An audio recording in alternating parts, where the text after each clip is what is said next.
ஆண்டவராகிய இயேசு கிறிஸ்துவின் நாமத்தினாலே உங்கள் யாவருக்கும் அன்பான வாழ்த்துக்களை நான் தெரிவித்துக் கொள்கிறேன். மற்றொரு இனிய காலை பொழுதில் உங்களை சந்திப்பதில் மிகுந்த மகிழ்ச்சி அடைகிறேன். இந்த நாள் உங்களுக்கு இன்பமாக அமைவதாக. என் அன்புக்குரிய சகோதர சகோதரிகளே, இந்த நாளில் உங்களோடு நான் தியானிக்க விரும்புகிற கர்த்தருடைய வார்த்தை ஏசாயா 35:10. நித்திய மகிழ்ச்சி அவள் தலையின் மேல் இருக்கும். நித்திய மகிழ்ச்சி அவள் தலையின் மேல் இருக்கும். இந்த வசனத்தின் மைய பகுதி இல்லையா? இந்த வசனம் எல்லாம் நமக்கு தெரியும். கர்த்தரால் மீட்கப்பட்டவர்கள் ஆனந்த களிப்போடு பாடி சீயோனுக்கு திரும்புவார்கள், நித்திய மகிழ்ச்சி அடைவார்கள்.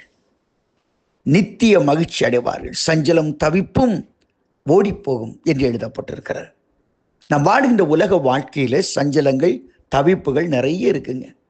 ஒவ்வொரு நாளும் காலையில் எந்திரிச்ச உடனே அதில் யார்கிட்டயா பேச நினைச்சாலே ஒரு கான்வர்சேஷன் பேசுகிற வார்த்தை சண்டை தான் வருதுங்க. சிலது பார்த்தா ஐயோ பேசிட்டானப்பா, ஐயா அம்மா பேசிட்டாலே இன்னைக்கு என்ன வரப்போகுதோன்னு நினைக்கிற அளவு சிலர் இருக்கிறாங்க. பார்த்தீங்களா? வாழ்க்கையில் நிறைய குழப்பங்கள் வருது, மன வேதனை வருது, மன உளைச்சல் வருது. அங்கே அழகாக சங்கீதம் 57 சங்கீதக்காரன் சொல்றான், ஆண்டவரே பிராவை போல சிறுகள் இந்த ரெக்கை அடித்து நான் பறந்து வந்து இளைப்பாரி இருப்பேன்னு சொல்றான். அப்போ சஞ்சலங்கள் தவிப்புகள் உலகில் நிறைய இருக்குங்க. இதில் எப்படி நமக்கு ரெஸ்டோர், நமக்கு இளைப்பாறுதல் கிடைக்கும்? இதுதான் இந்த பைபிள் சொல்லுது. முதல்ல இந்த சஞ்சலங்கள் தவிப்புகள் வருவதற்கு காரணம் என்ன? சங்கீதம் 51 சங்கீதக்காரன் சொல்லுகிறார். என்ன சொல்லுகிறார்? ஆண்டவரே என் அக்கிரமம் நீங்க என்னை சுத்திகரி, என் பாவம் நீங்க என்னை கழுவும் என்று சொல்லிவிட்டு சொல்கிறான், உம்முடைய ரட்சணிய சந்தோஷத்தை திரும்ப எனக்கு தாரும். உற்சாகமான ஆவி என்னை தாங்கும்படி செய்யும். ரட்சிக்கப்படாத ஒரு மனுஷனுடைய வாழ்க்கையிலே சந்தோஷம் என்பது ஒரு கேள்விக்குறியே. அவனுடைய பாவம் அவனை சாகடிக்கும். வேதவசனம் சொல்லும், பாவம் உன்னை தொடர்ந்து பிடிக்கும். பாவம் செய்கிற ஆத்துமா சாகவே சாகும். அதாவது ஒரு டிசீஸ், ஒரு கேன்சர் வந்துருச்சுன்னா அது கொஞ்சம் கொஞ்சமா அவனுடைய செயல்திறனையெல்லாம் குறைக்கிற மாதிரி பாவம் ஒரு மனுஷனுடைய வாழ்க்கையில பிரவேசிட்டுனா அது அப்படியே நம்மளை அரிச்சிருந்த கரையா மாதிரி அரிச்சிருங்க. நம்ம நிம்மதி, நமக்கு இருக்கிற எல்லா விதமான கிருமியை அழித்து விடும். இதுக்கு தான் கர்த்தருக்குள்ளே எப்பொழுதும் சந்தோஷமாக இருக்குன்னு ஆண்டவர் சொல்றாரு. This only way. நாம் சந்தோஷமாக இருப்பதற்கு வாழ்க்கையில் பலனாக கர்த்தர் கொடுத்தது கர்த்தருக்குள், இன் ஹிம். பிலிப்பியர் 4:4 அப்படியே சொல்லு, அப்படியே கர்த்தருக்குள் நிலைத்திருங்கள் என்று சொல்றார். அப்படி சொல்லிட்டு வருமா சொல்றாரு, கர்த்தருக்குள் எப்பொழுதும் சந்தோஷமா இருக்கு. ரிஜாய்ஸ் இன் தி லார்ட் ஆல்வேஸ். நம்ம கர்த்தருக்குள்ள சந்தோஷமா இருக்கணும். அப்போ நித்திய மகிழ்ச்சி. கர்த்தரால் மீட்கப்பட்டவர்கள். நீ மீட்கப்பட்ட கூட்டத்தில் இருக்கிறியா? அந்த கூட்டத்தில் நீ வந்துட்டீன்னா கர்த்தருக்குள் நீ வாழுகிறான்னு அர்த்தம். கர்த்தருக்குள்ள நீ வாழணும்னு சொன்னா உன் தலையில ஒரு மகிழ்ச்சி இருந்துகிட்டே இருக்கு. எவ்வளவுதான் நெஞ்சத்துல ஹார்ட் பிரேக்கிங் நியூஸஸ் எல்லாம் சொன்னா இதாயிரும் சொன்னா கூட யூ நெவர் பி ஷேக். நீ அசைக்கவே பட முடியாது. ஏன்னா உன் உள்ளத்துக்கு, உன் தலையில ஒரு பெரிய மகிழ்ச்சி இருக்கு. அந்த மகிழ்ச்சி எல்லாத்தையும் ஓவர்லுக் பண்ணிடும் இல்லைங்களா? சால்ட்டை ஒரு இடத்துல போட்டோம்னா சால்ட்டு எல்லா டேஸ்டையும் டாமினேட் பண்ணிடும் இல்லையா? அதை போல ஒரு டாமினேட் பண்ற வல்லமை கர்த்தர் அந்த ரட்சிப்பின் அனுபவத்தை தலையின் மேல வச்சிருக்கிறாரு. Praise the Lord. இன்னைக்கு அந்த சந்தோஷம் உள்ளத்துல இருக்கும்போது உன்னை எந்த துன்பங்களும் வேதனைகளும் நெருங்க முடியாது. எல்லாவற்றின் மேலும் கர்த்தர் உனக்கு ஜெயத்தை தருவார். Praise the Lord.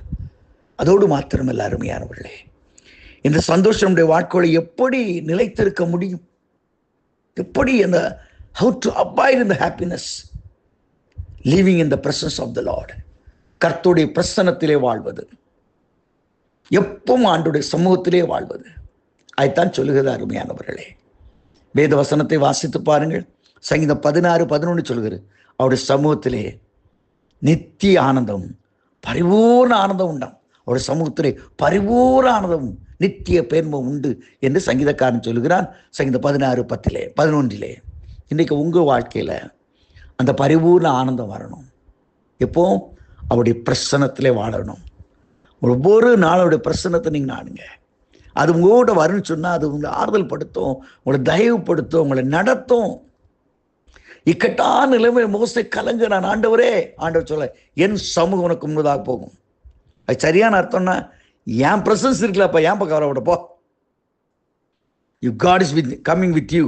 கர்த்தர் உன்னோடு இருப்பானால் தண்ணீர்களை கடக்கும் பொழுது நான் உன்னோடு இருப்பேன், அக்கினி நடக்கும் பொழுது வேகாது இருப்பாய் என்று ஆண்டவர் சொல்லுகிறார். அவன் ஏன் ஒரி பண்ணணும், ஏன் கவலை பண்ணணும்? ஒவ்வொரு நாளும் கால் எழுந்துச்சுடும், ஆண்டோட பிரசன்னத்தை நிரம்பு, ஆவில நிற, கர்த்தரை துதி, அந்த பிரசன்னத்தோடு அந்த நாளுக்குள்ளே போ. அந்த நாள் ஒரு இன்ப நாளாய் மாறும். எல்லாவற்றுக்கும் மேலாக ஆண்டுடைய வார்த்தை அவரே சொன்னார். யோவான் 16ஆம் அதிகாரத்திலே 20 நீங்கள் வாசித்து பாருங்க. நீங்களும் அழுது புலம்புவீர்கள், உலகமோ சந்தோஷப்படும், ஆனாலும் நான் மறுபடியும் உங்களிடத்திலே வருவேன், ஒரு துக்கம் சந்தோஷமாய் மாறும். நான் மறுபடியும் வருவேன். I will come again and live with you. எதன் மூலமாக? பரிசுத்த ஆவியின் மூலமாக. If you receive the power of the Holy Spirit, பரிசுத்த ஆவியை நீ நம்புவாயனால், இயேசுவாயனால், பரிசுத்தாவினால் உண்டாகிற சந்தோஷம் என்று எழுதப்படும். தேவனுடைய ராஜ்யம் புசிப்பும் குடிப்பும் அல்ல, அது சமாதானம், பரிசுத்த ஆவினால் உண்டாகிற சந்தோஷமாய் இருக்கிறது. பரிசுத்த ஆவினால் உனக்கு சந்தோஷம் கிடைக்கும். You can receive the happiness from the Lord. அன்னைக்கு பவுலும் ஷீலாவும் அநேக அடிகளை அடித்து சிறைச்சால் ரணக்காயத்தோடு சிறைச்சாலை கட்டப்பட்டிருக்கும் பொழுது இந்த இரவிலே பாடி துதித்தார்கள் என்றால் அந்த பரிசுத்த ஆவியானவர்களை நிரப்பியிருந்தார். இன்றைக்கு அந்த ஆவியானவர்களை நடத்த விரும்புகிறார். நித்திய மகிழ்ச்சி உங்கள் தலைமையில் இருக்க போகுது. உங்கள் சஞ்சலங்கள், தவிப்புகள் எல்லாம் ஓடப்போகிறது. அப்படிப்பட்ட மகிழ்ச்சி நாளாயிருக்க கர்த்தர் அருள் செய்வாராக. ஆமேன், ஆமேன்.